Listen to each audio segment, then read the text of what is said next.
اور کسی شخص میں طاقت نہیں کہ اللہ کے حکم کے بغیر مر جائے.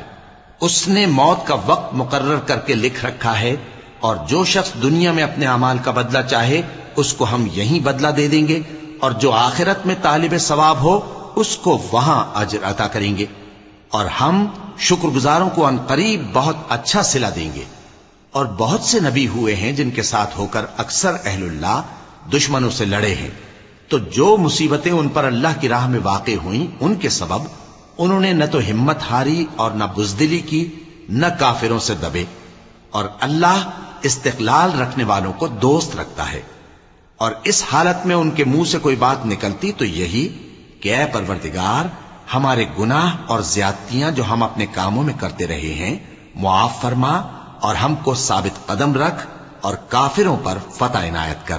تو اللہ نے ان کو دنیا میں بھی بدلہ دیا اور آخرت میں بھی بہت اچھا بدلہ دے گا، اور اللہ نیکوکاروں کو دوست رکھتا ہے.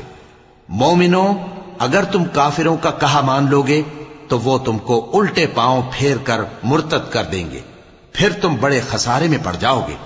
یہ تمہارے مددگار نہیں ہیں بلکہ اللہ تمہارا مددگار ہے، اور وہ سب سے بہتر مددگار ہے.